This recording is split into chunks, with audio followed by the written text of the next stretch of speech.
भोलिदेखि 3 दिन लगातार वर्षा हुने सम्भावना देखिएकाले सजग रहन मौसम पूर्वानुमान महाशाखाले आग्रह गरेको छ। कान्तिपुर समाचारमा आज मनसुन सक्रिय भएसँगै देशभर बाढी र पहिरोको जोखिम। यसका साथै नेताहरूलाई भाग पुर्याउनका लागि मन्त्री हेरफेर गर्ने प्रवृत्ति बारेको सामग्री अनि देश बाहिरको प्रसङ्गमा विश्वका धनी राष्ट्रहरूको समूह G7ले चीनको BRI परियोजनालाई टक्कर दिँदै सुरु गर्यो नयाँ योजनाको घोषणा र खेलकुदमा भलिबलको भविष्यप्रति सरकारवालाको चिन्ता। नमस्कार, अब मुख्य समाचार। एक वर्षमै 5 पटक मन्त्री फेरबदल, दलहरूका लागि जनहित भन्दा सत्ता नै प्यारो, राजनीतिक दाउपेच र भाग पुर्याउने प्रवृत्ति स्थिरता र लोकतन्त्रकै लागि घातक। खडेरीले मध्य असारसम्म पनि पश्चिम तराईमा रोपाई हुन सकेन, बाँके बर्दियामा खेतमै सुक्यो बिउ, मलको हाहाकार यसपालि पनि उस्तै।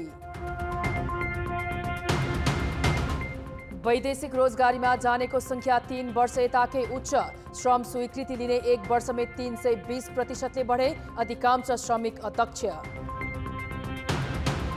विश्वका धनी राष्ट्रहरूको समूह G7 द्वारा $600 अर्ब बराबरको कोष परिचालन गर्ने घोषणा, चीनको BRI योजनालाई चुनौती।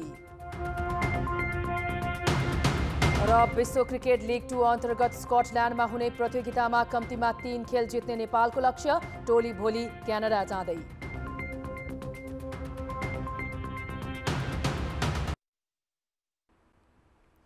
नेकपा एकीकृत समाजवादीका तर्फबाट नियुक्त भएका मन्त्रीहरूले आज पद तथा गोपनीयताको शपथ लिएका छन्। नवनियुक्त मन्त्रीलाई राष्ट्रपति विद्यादेवी भण्डारीले शपथ गराइन्।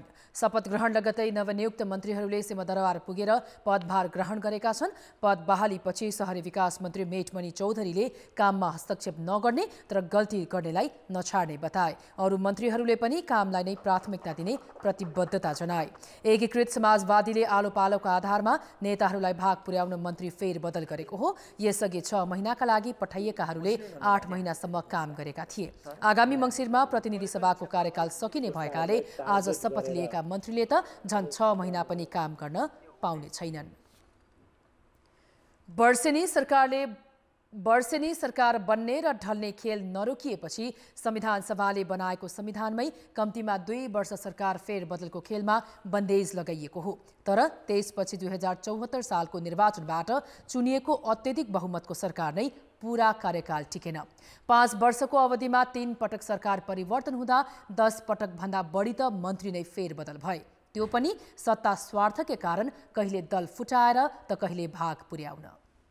सत्ता साझेदार दल नेकपा एकीकृत समाजवादीले गत कार्तिकमै आफ्ना 5 नेतालाई मन्त्री बनाउँदा नै 6 महिने अवधि तोकेर सरकारमा पठाएको थियो।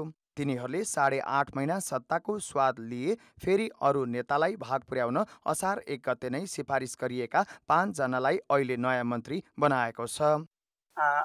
कर्मचारी साथीहरू यो मन्त्री आयो अथवा सरुवा होला अथवा अरू होला भनेर थोरै भए पनि त्यो सोच्नु पर्दैन। हामी सबै मिलेर यो मुलुकलाई अगाडि बढाउने हो। एउटा व्यक्तिले मात्रै मुलुकलाई अगाडि लान कसैले पनि सक्दैन। नीति कार्यक्रम र बजेटमाथि संसदमा छलफल सकिन नपाउँदै मन्त्री फिर्ता बोलाइनुको कारण थप आकांक्षीको मन्त्री बन्ने रहर पूरा गर्नु हो। पदको यस्तो लोभको असर को गयो र को आयो भन्दा पनि सार्वजनिक प्रशासनमा पर्ने निश्चित छ। भागभन्दा मिलाउन, पार्टीको आन्तरिक खिचलोलाई मिलाउन यो सबैलाई भाग पुर्याउनु पर्छ भन्ने धारणाले काम गर्यो। यसले गभर्नेन्समा ठुलो असर पर्छ।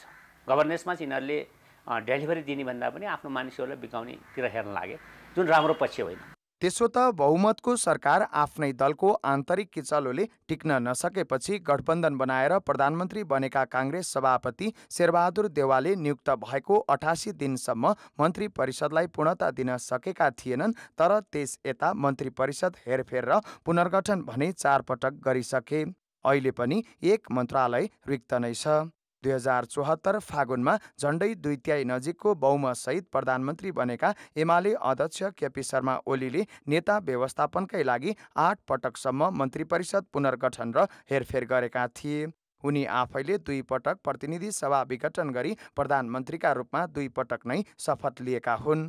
निर्वाचित सांसद हुँदाहुँदै भाग मिलाउन र आफ्नलाई रिजाउन गैर सांसद व्यक्तिलाई मन्त्री बनाउने प्रवृत्ति ओली कालमा समेत थियो, अहिले पनि छ।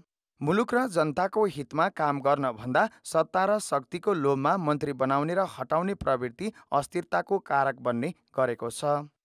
राजनीतिमा हैन, जब विचार सकिन्छ, एजेन्डा सकिन्छ र मात्र राजनीति भनेको अङ्कगणित हो, सत्ता हो, मन्त्री हो भन्ने चिज बाँकी रहन्छ, त्यसपछि हुने नै यस्तै हो।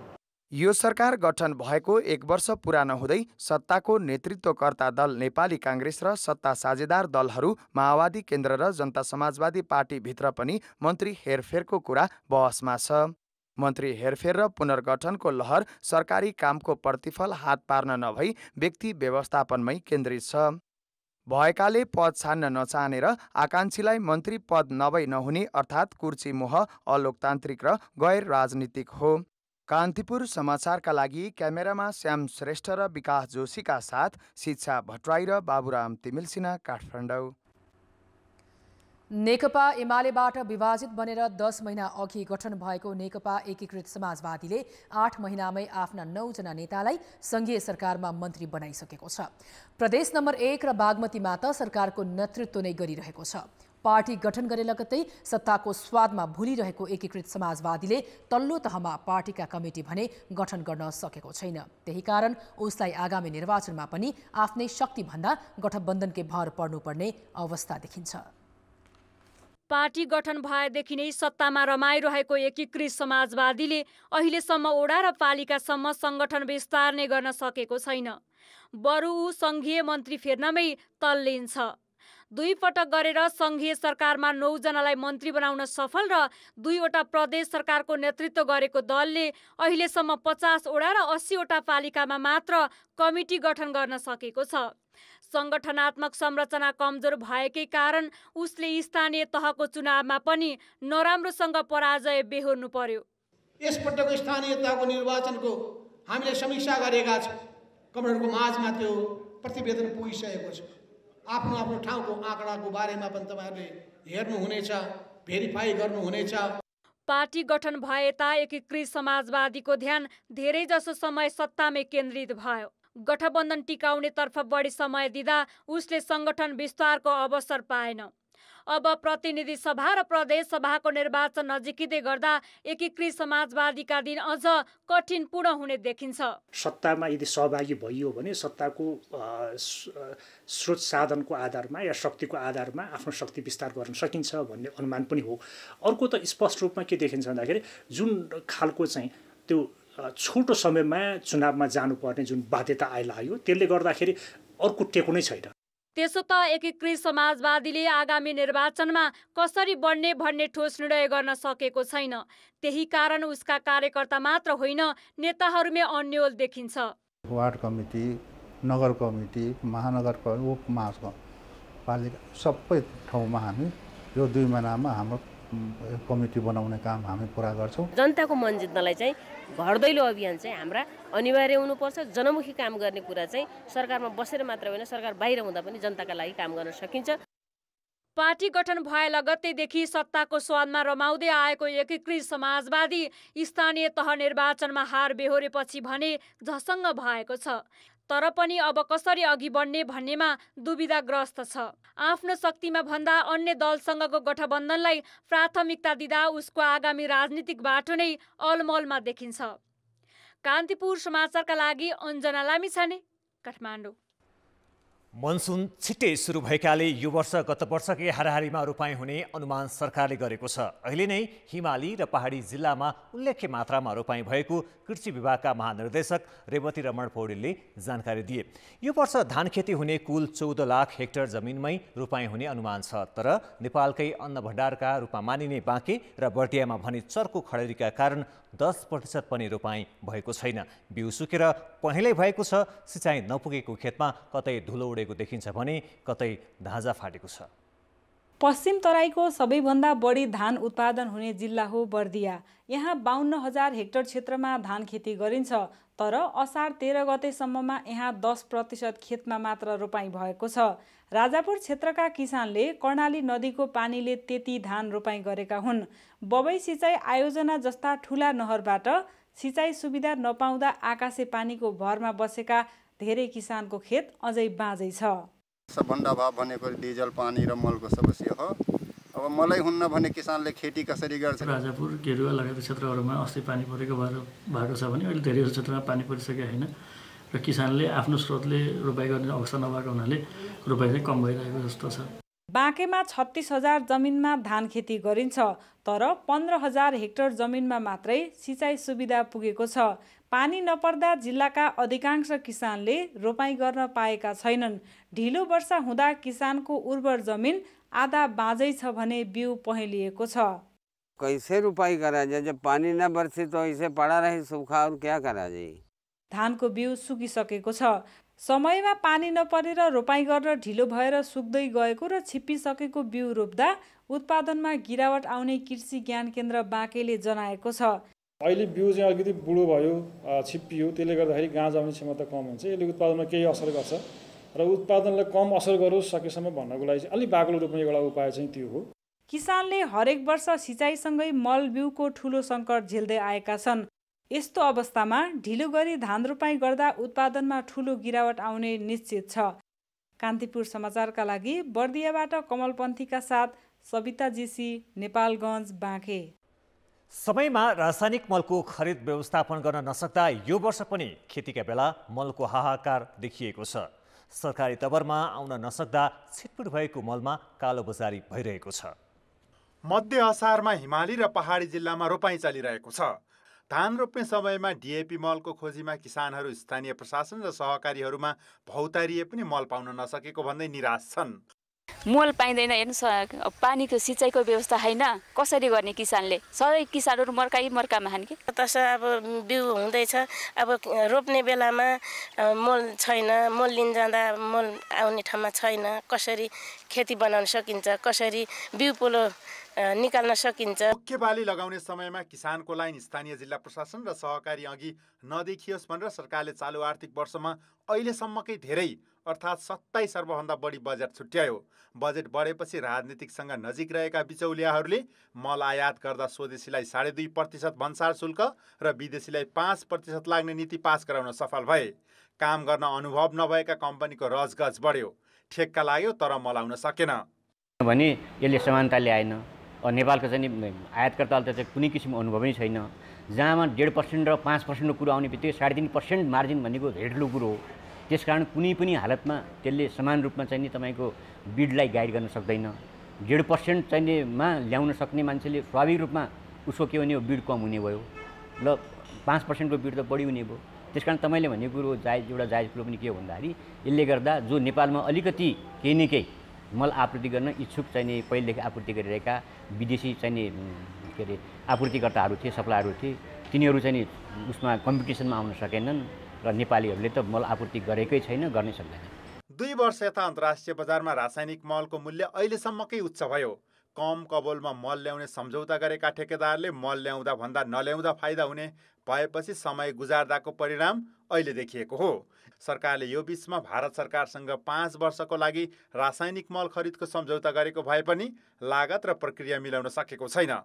यो बल्कमा लिँदाखेरि छिटो प्रक्रिया भारत सरकार तर्फबाट हुन्छ, तर हामीलाई चाहिँ बल्कमा लिँदाखेरि यसको यहाँसम्म ल्याउनलाई जुन ढुवानी गर्दाखेरि खरिद प्रक्रिया अनुसार हामीले विधि अपनाउनु पर्छ, त्यसमा अलिक बढी समय लाग्ने भएको हुनाले बोरामा नै हैन ब्यागेज गरिएको उहाँहरूको सम्बन्धित कम्पनीबाट नै त्यसै त्यो फर्ममा आउन सक्यो भने छिटो हुन्छ भनेर अहिले त्यो प्रक्रिया चलिरहेको छ। सधैँ जसो यो वर्ष पनि समयमा मल ल्याउन नसकेको भन्दै कृषि सामग्री कम्पनी र साल ट्रेडिङ कर्पोरेसनको आलोचना गरिए पनि उनीहरूको विकल्प खोजिएको छैन। न त दीर्घकालीन समस्या समाधानका लागि मल कारखाना खोल्ने योजना नै अघि बढेको छ। कान्तिपुर समाचारका लागि जिल्ला संवाददाताहरूको सहयोगमा क्यामेरामा श्याम श्रेष्ठका साथ सुमन पन्थ, काठमाडौँ। यस वर्षको मनसुन तीव्र गतिमा सक्रिय हुन थालेपछि सम्भावित जोखिमबाट बस्न पूर्व तयारीमा जुट्न मौसम विज्ञान विभागले सतर्क गराएको छ। मनसुनजन्य विपदबाट यो वर्ष 20 लाख मानिस प्रभावित हुने अनुमान छ, तर सरकारी पूर्व तयारी भने निकै फितलो देखिन्छ। जेठ 22 मा पूर्वबाट सुरु भएको यो वर्षको मनसुनी वायु थप सक्रिय भएको छ।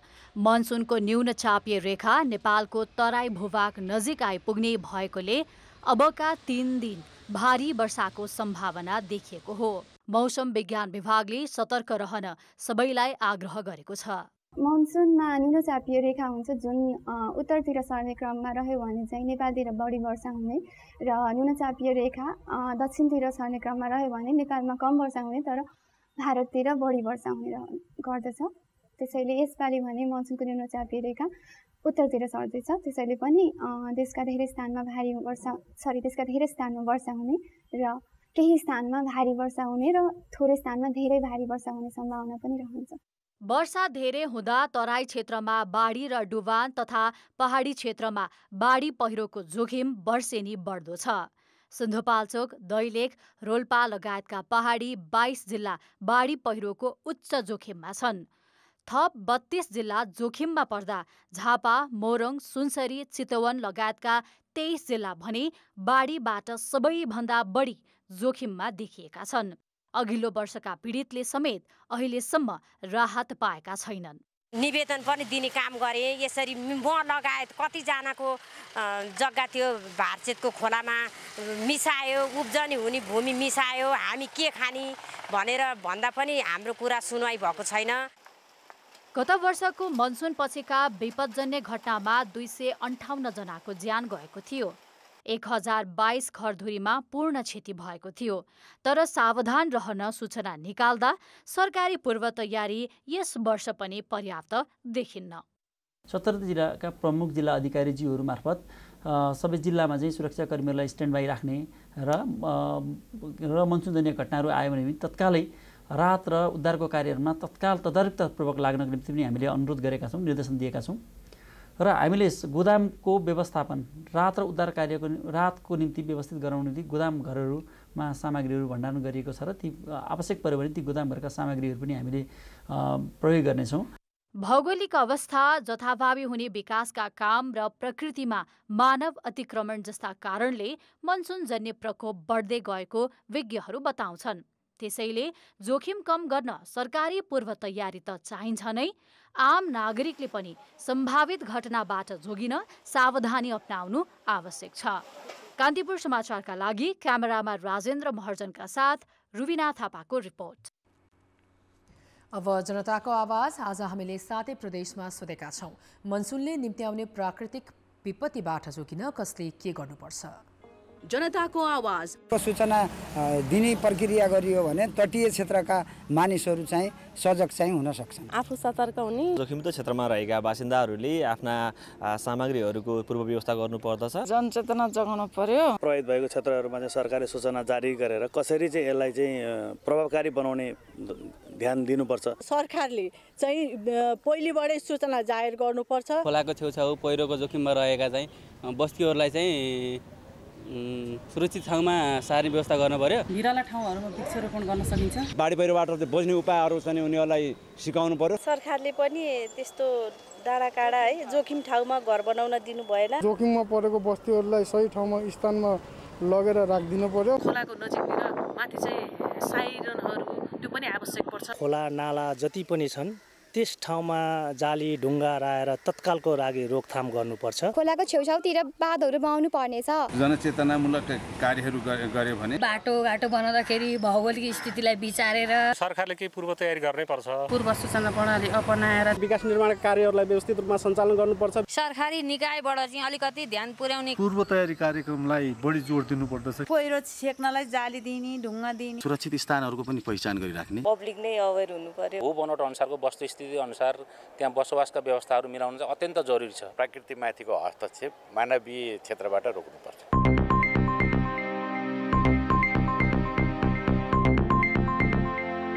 प्रहरी महानिरीक्षक नियुक्ति विरुद्ध सर्वोच्च अदालतमा परेको रिटमाथिको सुनवाई आज पनि हेर्दैमा राखिएको छ। वैशाख 18 गते सरकारले धीरज प्रताप सिंहलाई प्रहरी महानिरीक्षकमा नियुक्त गरेपछि अतिरिक्त महानिरीक्षक विश्वराज पोखरेलले दायर गरेको रिटमाथि कायम मुकायम प्रधान न्यायाधीश दीपक कुमार कार्की र न्यायाधीश कुमार चुडालको संयुक्त इजलासले आज पनि असार 19 गतेसम्मको लागि हेर्दैमा राखेको हो। आज महानिरीक्षक सिंहको पक्षबाट महान्यायाधिवक्ता खम्बबहादुर खाती, सहन्यायाधिवक्ता सञ्जीव रेग्मी सहित 5 जनाले बहस गरेका थिए। त्यस्तै महानिरीक्षक सिंहकै तर्फबाट कानुन व्यवसायी भीमार्जुन आचार्यले पनि बहस गरे। उनको बहस आगामी आइतबार पनि जारी रहनेछ। महानिरीक्षक नियुक्तिमा आफूभन्दा 17 महिना पछिको एआइजी बढुवा गरेर अन्याय भएको भन्दै पोखरेल अदालत गएका थिए। तर उनको 1 महिना लामो बिदा सकिँदा समेत न्यायिक प्रक्रिया टुङ्गिएको छैन। एआइजी पोखरेलले पछिल्लो समय जेठ 25 गते 10 दिन र असार 5 गते 11 दिनको लागि थप बिदा मागेका थिए, तर उनको बिदा स्वीकृत भएको छैन। एकातिर अदालतमा प्रक्रिया नटुङ्गिने, अर्कोतिर पोखरेलको बिदा स्वीकृत नहुँदा महानिरीक्षक नियुक्ति विवाद थप अन्यलमा परेको छ। स्वीकृत बिना 45 दिनसम्म गैल भए बर्खास्त गर्न सकिने कानुनी व्यवस्था छ। यता आगामी साउन 20 गते एआइजीको उमेर हदका कारण उनी अवकाशमा जानेछन्। त्यसैले महानिरीक्षक नियुक्तिमा अन्याय भएको हो वा होइन भन्ने टुङ्गो चाँडै लगाउनु पर्नेछ। सर्वोच्च अदालतले कैदीबन्दीलाई मतदाता नामावलीमा समेट्न अन्तरिम आदेश दिएको छ। न्यायाधीश सपना प्रधान मल्लको एकल इजलासले कैदीबन्दीलाई पनि समानुपातिकतर्फको मताधिकार दिन भन्दै मतदाता नामावली सङ्कलन गर्न अन्तरिम आदेश दिएको हो। विगतमा पनि समानुपातिकतर्फ सरकारी कर्मचारी, सेना र प्रहरीलाई मतदानको अधिकार दिइएको भन्दै कैदीबन्दीको नामावली सङ्कलन गर्न भनिएको हो। त्यस्तै कानुन व्यवसायीसँग मुद्दाको लेनदेनमा मोलमोलाई गरेको आरोप लागेका काठमाडौँ जिल्ला अदालतका न्यायाधीश राजकुमार कोइरालालाई पनि काम गर्न रोक लगाइएको छ। न्यायाधीश कोइरालामाथि छानबिन गर्न समिति गठन गरेको सम्बन्धी सूचना राजपत्रमा प्रकाशित भएसँगै छानबिन अवधिभरका लागि उनी कामबाट वञ्चित भएको न्याय परिषदले जनाएको छ।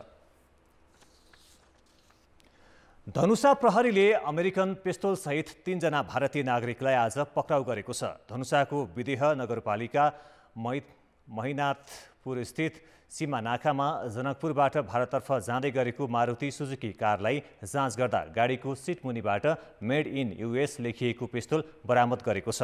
पक्राउ परेका भारत बिहारको मुजफ्फरपुर साहेबगञ्जका राहुल रञ्जन, उज्जवल कुमार र सञ्जय कुमारलाई इलाका प्रहरी कार्यालय खजुरीमा पठाइएको छ। अर्थ र विकास। कोरोना महामारीका कारण झण्डै 3 वर्षदेखि सङ्कुचित हुँदै आएको वैदेशिक रोजगारी लयमा फर्किएको छ। पछिल्लो 11 महिनामा 5,34,000 भन्दा धेरैले विदेश जाने श्रम स्वीकृति लिएका छन्। यो गत वर्षको सोही अवधिको तुलनामा 320% बढी हो। अघिल्लो वर्ष 1,66,000ले श्रम स्वीकृति लिएका थिए। खाडीका देशबाट पर्याप्त माग आएपछि वैदेशिक रोजगारी लयमा फर्किएको हो। श्रमिकहरू खाडी मुलुकमा नै गएका छन्। कुल श्रम स्वीकृतिको 90% खाडी मुलुकको लागि भएको छ र खाडी मुलुकमा पनि अहिले पछिल्लो समयमा यो साउदी अरबिया, कतार, मलेसिया, दुबईमा नै बढी श्रमिकहरू गइरहेको अवस्था छ भने अहिले दक्षिण कोरियाको जुन इपिएस सिस्टमबाट श्रमिकहरू जान्छन् त्यो कोभिडको कारणले 2 वर्षसम्म अवरुद्ध भएको थियो र अहिले यो सुचारू भएको छ। वैदेशिक रोजगारीमा जाने धेरै जसो अध्यक्ष कामदार छन्। 5%ले मात्र सिप सिकेर जाने गरेका छन्। विज्ञहरूले सबैलाई सिप सिकाएर पठाउन सुझाउँदै आएका छन्। अर्धदक्ष बिना पठाउँदैनौँ, कोरा मान्छे पठाउँदैनौँ भनौँ न हामी। त्यो भयो भने अब वर्करहरूलाई पनि एउटा तयारी गर्ने समय हुन्छ र त्यो अवधिसम्म चाहिँ हामीले पूर्वाधारमा सिपमा लगानी गर्ने र त्यसपछि क्रमशः हामीले अर्धदक्ष अथवा दक्ष श्रमिकहरू मात्रै पठाउने काम गर्नुपर्छ। त्यसैले पहिले चाहिँ नीति चाहियो अनि अर्को चाहिँ अलिक सस्टेनेबल खालको सिप तालिमहरू पनि आवश्यक रहेको देखिन्छ। विदेश जानेको लर्कोले राज्य सञ्चालक भने खुसी भएको देखिन्छ। विदेशी मुद्रा सञ्चित घट्दै जाँदा राष्ट्र ब्याङ्कदेखि अर्थ मन्त्रालयसम्मलाई टाउको दुखाइ बनेको थियो। वैदेशिक रोजगारीमा जाने बढेपछि रेमिट्यान्स बढी भित्रिने र भोलिका दिनमा डलरको सञ्चित बढ्ने आशा सरकारले गरेको छ। अब जनमतको अन्तिम परिणाम। जनमतमा हिजो हाम्रो प्रश्न थियो, हैजा फैलिन नदिन के गर्नु पर्ला? ए. सरसफाइमा ध्यान, बी. दूध र पानीको गुणस्तर नियमन र सी. स्वयं सचेत बनाऊ। जनमतको अन्तिम परिणाम यस्तो छ, ए. सरसफाइमा ध्यानमा 30%, बी. दूध र पानीको गुणस्तर नियमनमा 27% र सी. स्वयं सचेत बनाउमा 43% मत प्राप्त भएको छ। अब आजको प्रश्न। जनमत वैदेशिक रोजगारीमा दक्ष जनशक्ति पठाउन के गर्नु पर्ला? ए. तालिमको व्यवस्था, बी. प्राविधिक शिक्षा र सी. कामदारमा सचेतना। जनमतको अन्तिम परिणाम भोलि बेलुकी 8 बजेको कान्तिपुर समाचारमा प्रसारण गर्नेछौँ। कृपया NEWS न्युज स्पेस AB वा C टाइप गरी 34001मा SMS गरी आफ्नो मत व्यक्त गर्नुहोला। ब्रेकपछि समाचारमा पुनः स्वागत छ। स्थानीय तहमा दोस्रो कार्यकालका जनप्रतिनिधि समेत आइसकेका छन्, तर अधिकांश पालिकाले सरकार सञ्चालनको लागि आफैले तयार गरी कार्यान्वयन गर्नुपर्ने कानुन अहिलेसम्म बनाएका छैनन्। आखिर किन बनाउन सकेनन् त स्थानीय तहले आफ्नै कानुन? 753 स्थानीय तहले शिक्षा, स्वास्थ्य, आर्थिक पूर्वाधार विकास लगायत 22वटा एकल अधिकार क्षेत्रका विषयमा कानुन बनाउन पाउँछन्। केही अत्यावश्यक बनाए पनि अरू धेरै विषयमा संघीय कानुनबाटै सञ्चालन गरिरहेका छन्। जनप्रतिनिधिको क्षमता विकास नगर्नु, कर्मचारीको अभाव तथा संघ र प्रदेशले सहयोग नगर्दा चाहिने जति सबै कानुन निर्माणमा स्थानीय सरकार चुकेका हुन्। स्थानीय तहले सबै व्यवस्थापन गर्ने पनि उसको क्षमता हुँदैन र त्यो कुरा स्थानीय तहभित्र पनि पर्दैन। त्यस कारणले माथिल्लो सरकारहरूले ऐन नबनाइदिँदा तल बनेका ऐन पनि प्रभावकारी कार्यान्वयन गर्न असजिलो हो कि कतिपय क्षेत्राधिकार बाँझिएको हो कि भन्ने पनि अहिले महसुस भएको छ। स्थानीय सरकार आफैले आफ्नो आवश्यकता अनुसारका ऐन नियमावली, कार्यविधिहरू, नीतिहरू बनाउन सक्ने भएकोले आवश्यकता अनुसार त्यसलाई चाहिँ बनाउँदै जाने चरणमा छौँ। कानुन निर्माण जटिल विषय भएकाले जनप्रतिनिधि र कर्मचारीलाई त्यस अनुसारको ज्ञान र कौशल पनि चाहिन्छ। केन्द्रीकृत शासन व्यवस्थाबाट अधिकार तल्लो तहमा गए पनि केन्द्रले त्यसलाई स्थानीय तहमा हस्तान्तरण नगर्दा पनि समस्या भएको हो। अहिले हामी 5 वर्ष गुजारिसक्यौँ र पनि अहिलेसम्म ती कानुनहरू संशोधन वा परिमार्जन भएको अवस्था छैन। सङ्घको अवस्था त्यो छ भने स्थानीयमा त के छ भने त्यहाँ जनशक्तिको चाहिँ अभाव छ हैन। त्यहाँ चाहिँ यो कानुन बनाउने जुन मेन पावर जनशक्ति छ त्यसको अभावको कारणले गर्दाखेरि कानुन जनप्रतिनिधिहरू आफैले कानुन बनाउन सक्ने क्षमता नभएको कारणले गर्दाखेरि कतिपय के भने नमुना कानुनमा भर पर्नु परेको छ। कतिपयले स्थानीय अड्डा अदालत भएका ठाउँमा त्यहाँकै वकिलहरूलाई पार्ट टाइम जब दिएर उनीहरूको एडभाइजमा सल्लाहमा आफ्नो चाहिँ न्यायिक समितिका काम कारबाही र कानुन निर्माणका आफ्ना जुन एउटा अभिभारा छ त्यो अभिभारालाई पनि प्रयोग गरेका छन्। तर कतिपय ठाउँ त तपाईँको कतिपय यस्ता पालिकाहरू छन् जहाँ एउटा वकिलहरू पनि छैनन्। कानुन निर्माणमा समेत संघ र प्रदेशमा देखिएको ढिलासुस्ती र स्रोत परिचालनमा प्राथमिकता नदिने रोग स्थानीय सरकारमा समेत दोहोरिएको छ। अधिकारको अभ्यास नहुँदा पनि समस्या छ। एकल अधिकारका कुराहरू छन्, जति जति स्थानीय रूपमा प्रयोग हुँदै जान्छ त्यति त्यति त्यसको क्षेत्र फराकिलो हुँदै जान्छ। अनि जति जति फराकिलो हुन्छ र त्यसमा व्यावसायिकता देखिन्छ, प्रदेशले पनि सङ्घले पनि ओहो यो त स्थानीय रूपमै राम्रैसँग हुन सक्दो रहेछ, हामी किन यसमा हात हाल्ने भन्ने एउटा प्रवृत्ति देखा पर्छ, जुन सङ्घीयताका लागि धेरै महत्त्वपूर्ण प्रवृत्ति हो। हामी त्यो प्रवृत्ति देखा पर्न सकेको छैन। अहिलेसम्मको परिस्थिति त्यस्तो छ। आवश्यकता अनुसार कानुनहरू निर्माण गरिँदै जानु सामान्य प्रक्रिया हो, तर स्थानीय तहको क्षमता अभिवृद्धिमा जनप्रतिनिधि स्वयंको इच्छाशक्ति र सङ्घ, प्रदेश तथा सरकारवालाको यथोचित सहयोग भएन भने त्यसको असर सेवा प्रवाहमा परिरहनेछ। कान्तिपुर समाचारका लागि जिल्ला सहकर्मीको सहयोगमा क्यामेरामा श्याम श्रेष्ठ र विनोद कोजुका साथ सुबिन्द्र श्रेष्ठ, काठमाडौँ। काठमाडौँ उपत्यकामा हैजा संक्रमण देखिएको 2 साता हुन लाग्दा पनि सरकारले स्रोत पत्ता लगाउन सकेको छैन। अहिलेसम्म 12 जनालाई हैजा संक्रमण पुष्टि भइसकेको छ। दूषित पानीका कारण हैजा फैलिएको पुष्टि भए पनि कहाँको पानी भन्ने अझै पत्ता नलागेको स्वास्थ्य सेवा विभागले जनाएको छ। विभागले खानेकुराका कारण पनि हैजा फैलिएको हो कि भनेर अध्ययन गरिरहेको छ। यसका लागि सरकारले स्वास्थ्य मन्त्रालय मातहतका निकायलाई पनि परिचालन गरेको छ।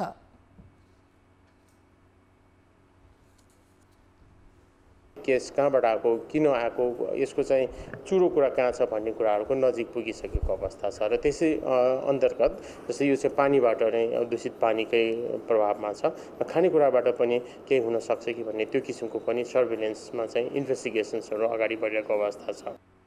ललितपुरको सानेपाका 8 स्थानबाट लिएको पानीको नमुनामध्ये 5वटा नमुना प्रदूषित पाइएको छ।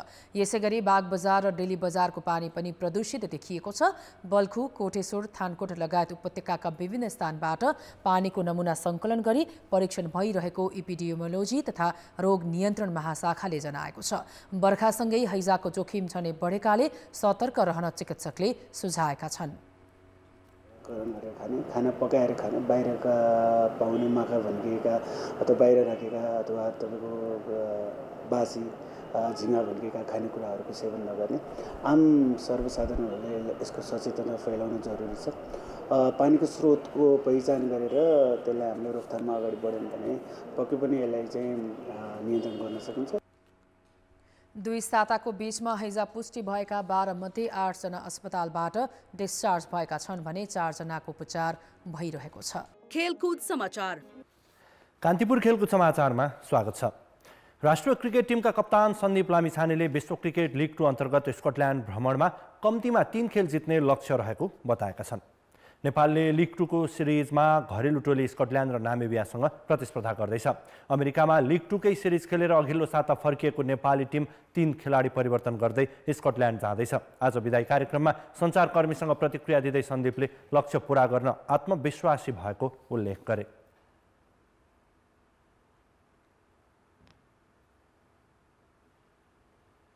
आउने टुरको लागि चाहिँ एकदम राम्रो प्रिपरेसन हुनेवाला छ क्यानाडामा, साथै स्कटल्यान्डमा हाम्रो लागि जित्नु पनि त्यति नै इम्पोर्टेन्ट छ र हामी सबैलाई एकअर्कामा फेथ छ, बिलिभ छ कि यो टिम अझै भनौँ न एउटा राम्रो वेमा गइरहेको छ र आउने समयमा यो टिमले एकदम राम्रो गर्नेछ।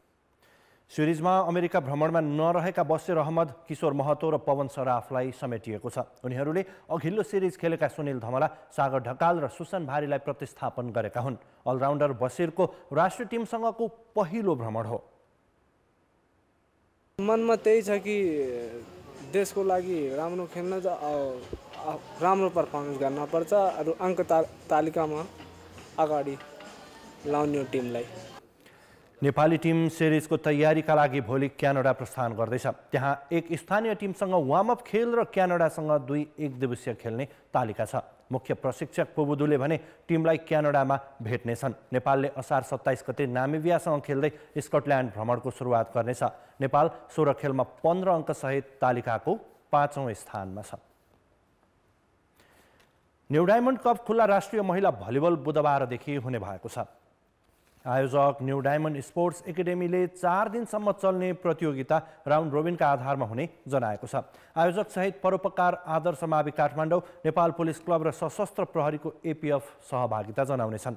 शीर्ष 2 टिमले फाइनल खेल्नेछन्। झन्डै 40 लाख लागत अनुमान गरिएको प्रतियोगितामा पहिलो हुनेले 5 लाख, दोस्रोले 2,50,000 र तेस्रो हुने टिमले 1,25,000 पाउनेछन्। खेलहरू मल्टिपर्पोज कभर्ड हल कीर्तिपुरमा सञ्चालन हुनेछन्। राष्ट्रिय खेल भलिबलको राष्ट्रिय स्तरमा धेरै प्रतियोगिता हुन्छन्, तर उमेर समूह र विद्यालय स्तरीय प्रतियोगिता शून्य प्राय छन्। ग्रासरुटमा लगानी नहुँदा भलिबलको भविष्यप्रति सरोकारवालाहरूले पटक पटक चिन्ता व्यक्त गरिरहेका छन्। तर सङ्घबाट पूर्वाधारमा लगानी, ग्रासरुट प्रतियोगिता, एकाडेमी सञ्चालन नहुँदा निजी क्षेत्रले फाट्टाफुट्टा आयोजना गर्ने उमेर समूहका प्रतियोगिताले नै महिला खेलाडीको उत्पादन धानिरहेको छ। यो नैकाब स्थित न्यू डायमन्ड स्कुलको कोर्ट हो।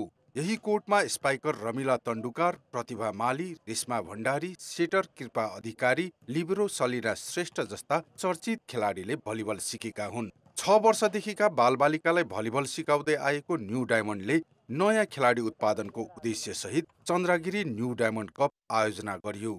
4 वटा टिमको सहभागिता रहेको प्रतियोगितामा नयाँ खेलाडीसँगै प्रगति नाथ, एन्जिला प्रधान, जेनिसा विश्वकर्मा, निशा महर, सलिना बुढा मगर लगायत घरेलु प्रतियोगिता खेलिसकेका खेलाडीले अनुभव बाँडिरहेका छन्। धेरै नयाँ तथा प्रतिभावान खेलाडीले समेत एक्सपोजरको मौका पाएका छन्। यो भनेको चाहिँ हामीले अब आफ्नो खेल देखाउने टाइम हो। धेरै जस्तो स्कुल लेभल गेमहरू नभएको कारणले हामी खेलाडीहरूले कसैले देखाउन पाउँदैन, अब खेल्न पाउँदैन। स्कुल लेभलको गेम खेल्न पाउँदा चाहिँ एकदमै खुसी लागिरहेछ, किनभने एकदम धेरै ढिला भयो नि त यो गेम। अलि पछि नै भयो नि त, कति पछि लकडाउन यताउता भएर, अनि त्यही भएर यस्तो गेमहरू चाहिँ भइरहेको छ भन्ने धारणा। ग्रास रुट लेभलदेखि नै भलिबललाई चाहिँ विकास गर्दै लग्यो भने चाहिँ बल्ल अब हामीले चाहिँ राम्रो नतिजा पाउँछौँ होइन। त्यसको लागि चाहिँ अब बेस बनाउँदै जाने हो नि त। त्यसको लागि सबै ठुलो निकायहरू चाहिँ बेस बनाउनमा चाहिँ ध्यान जाओस्। त्यसै गरी यस्तो इन्टर स्कुल प्रोग्रामहरू चाहिँ धेरै होस्। उमेर समूहको प्रतिनिधित्व गर्ने चन्द्रगिरी न्यू डायमन्ड कपको उद्देश्य नयाँ खेलाडी छनौट गर्नु र सिनियर टिममा समेट्नु हो। प्रतियोगिताका लागि चन्द्रगिरी नगरपालिकाले 3 लाख रुपैयाँ सहयोग गरेको छ भने अन्य खर्च न्यू डायमन्ड स्पोर्ट्स क्लब आफैले बिहोरियो। स्कुलले नानीहरूले नै खेल्न नपाएपछि त यो त पछिल्लो जेनेरेसन राम्रो निस्किनु भएन।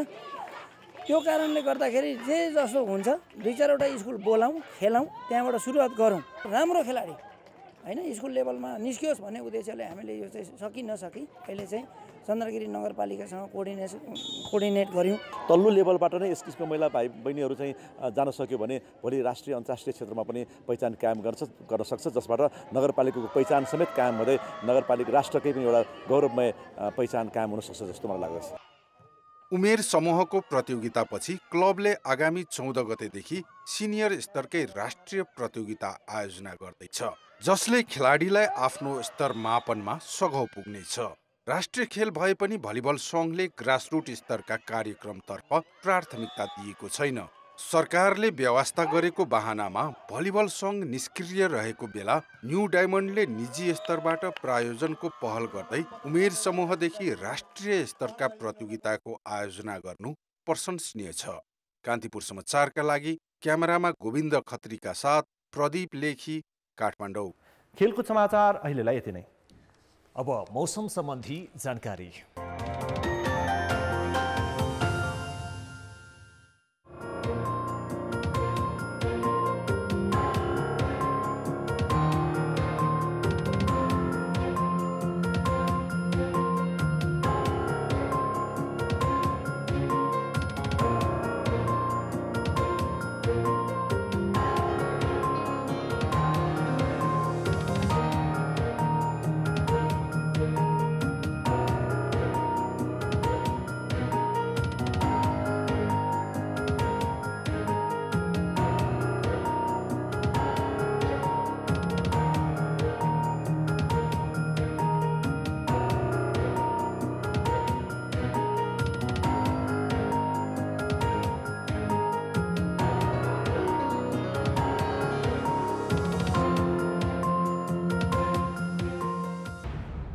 कान्तिपुर समाचार अहिलेलाई सकियो। कान्तिपुर टेलिभिजन हेर्दै गर्नुहोला। नमस्ते।